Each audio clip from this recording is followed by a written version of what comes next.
All right, Mac 248, production procedures, Thursday class on the 19th of March.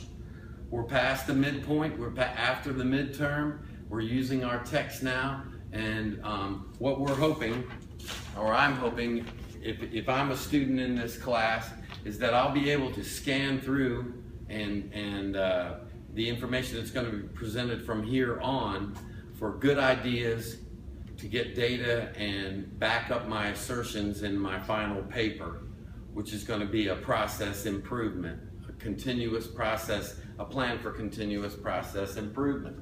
So that's how you should attack the book the rest of the way, and all the assignments that I'm giving you, they should be building up to that paper. But we're going to have a test, one last test on 4 of the chapters out of this textbook, and I'm going to help you with that by making it just like memorization material. Every chapter review, I'm going to tell you what's going to be on the test.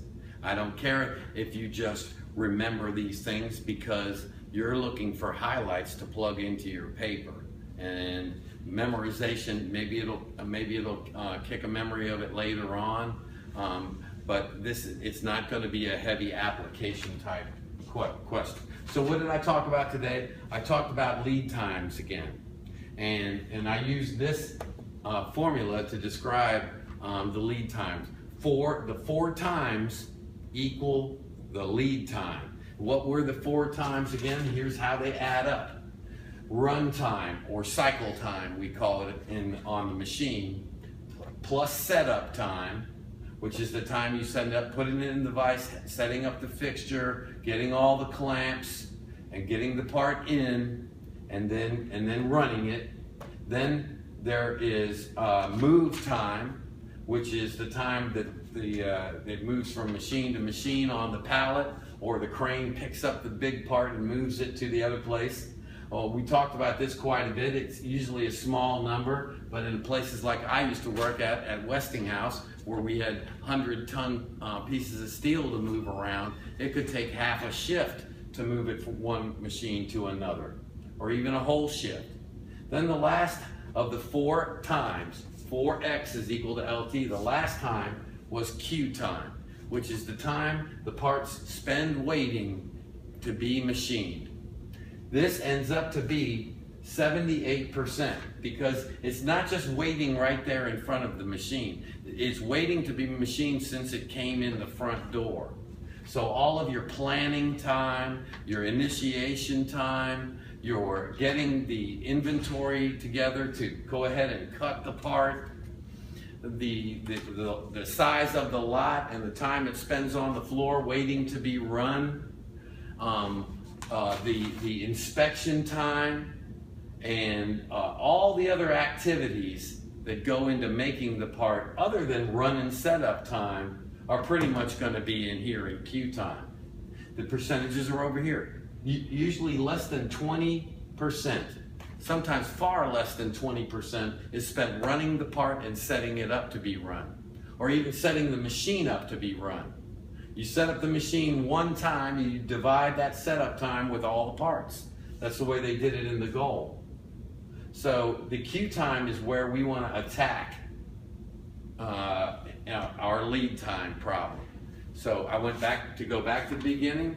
We need to improve our lead time. We need to continuously improve our lead time. Why? Because if we know our lead time, we have certainty about when we can deliver products to our customer. And that certainty is worth a lot of money. But that certainty also comes with some cost, maybe even a lot of money, but it will be worth it to come up with a real number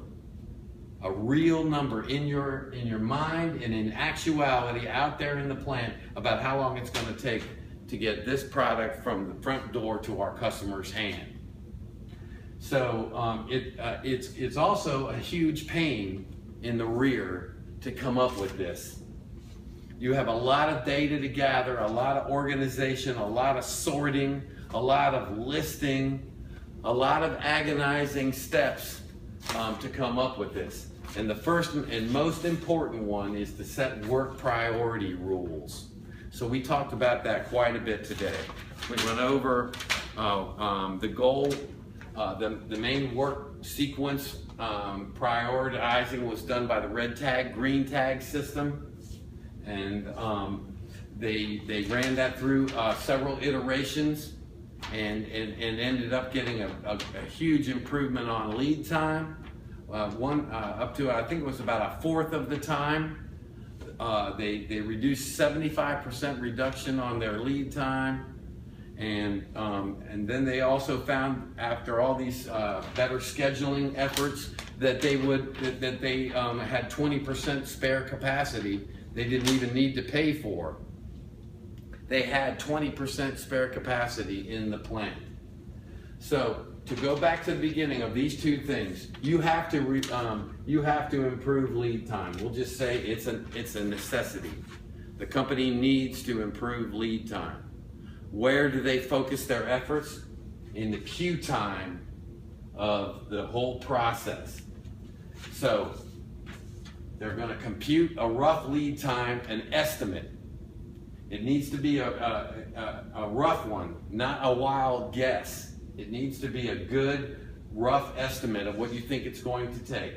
Then you will focus on the queue time for where you can get your process and scheduling improvements. Where you can get your process improvements. This will lead to a better scheduling of work throughout the plant. Better scheduling, better material release, and then that will end up into a better actual lead time. And I say actual, not necessarily that it'll be a shorter lead time, but it'll be a more factual, actual number, because when you have this, you have now got certainty, the thing that businessmen crave. Your take-home quiz is going to be question 2 on page 145 in the book. There are 2 little A and B things to answer, and it uses work priority sequencing. You're going to have to sort through a list and just organize the jobs. No big deal. That will be due next Tuesday on the 24th. I'm thinking a week from then, take-home quiz 4 will be the outline of your paper. Please have that ready. Please be thinking about your paper. If you get this paper done early and hand it in early, you've got buffer time at the end of this course to really concentrate on your parts in the shop. Thank you, and we'll see you Tuesday.